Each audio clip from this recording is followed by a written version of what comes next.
My name is Ruiz Rodriguez Bugarin, and this is my final speech for public speaking. My name is Carson Rodriguez Bugarin, Ruiz's older brother. My name is Hannah Kerbo, and I am Ruiz's girlfriend. All right, so for our final speech, we are tasked with providing and performing a persuasive speech. My speech topic today will be the benefits of in-person communication over digital communication. How many times have you made plans with a close friend of yours on your phone? It's been easy, convenient, and fairly simple. All you have to do is shoot them a simple text and they'll respond with a picture, a GIF, an emoji, or a simple phrase or catchphrase that makes it easy to communicate. These forms of communication, though, are not the same when communicating in person and in face-to-face scenarios. Imagine trying to make plans with that same friend in person and all they did was give you a big old thumbs up and that's all that you got. Those type of forms of communication are not viable when it comes to face-to-face interactions. I believe that we all depend on communication to succeed in our businesses, in our schools, and in our day-to-day life.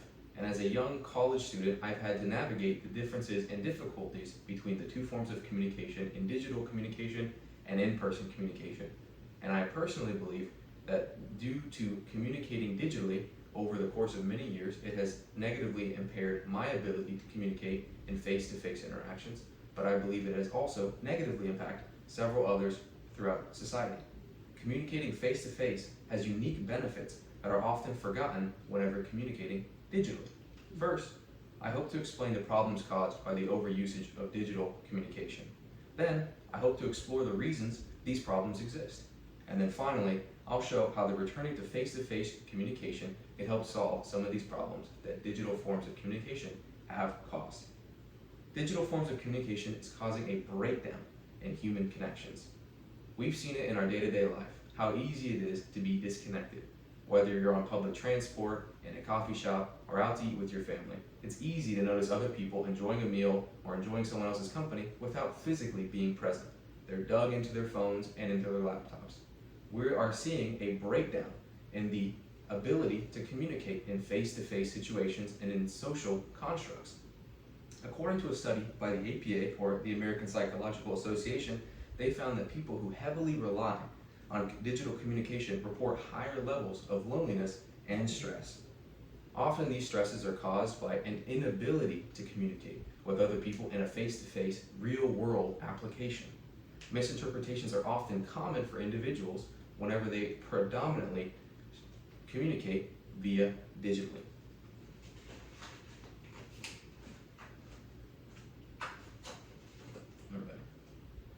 One of the main reasons for the problem of the deterioration of the ability to communicate is the overusage of communication. We've seen a rising usage of digital forms by the youth especially. In a study done by the Pew Research community, they found that teens are increasingly using forms of technology to communicate rather than in person and are feeling increased levels of loneliness. But they have also recognized that when you do communicate verbally, according to the University of Navarra, you're able to develop more abilities to communicate. You're able to establish more meaningful connections, read social cues, and develop a strong and interpersonal connection. I believe that due to the usage of these digital forms, we have seen a vast breakdown of our ability to connect and have meaningful connection because of our overindulgence with digital forms of communication. One of the highest levels that we saw was during the pandemic, during 2020 to 2021, where forms of communication such as Zoom and email became the #1 way to go because you were not able to communicate in person. There have been long-form repercussions of this form of communication. We've seen people who are unable to socialize and interact on a normal day-to-day basis because of the overindulgence of digital communication. In a paper published by the University of Zurich, the researchers that did the study underscores the unique benefits of face-to-face communication, emphasizing that certain elements such as spontaneity, physical presence, and freedom from technological mediation are difficult to replicate digitally. Right? So I am going to challenge you guys today. I believe that it's important to establish meaningful connections in face-to-face interactions, and due to our overindulgence in digital forms of communication such as Zoom, email, Instagram, Twitter, all the social media platforms, that we have seen a dramatic breakdown. So I challenge you, starting today, make a commitment to prioritize face-to-face communications at least once a day. One meaningful conversation can truly shift your mood, strengthen friendships, or resolve conflicts at work, school, or in your interpersonal life. Far better than a screen time ever could.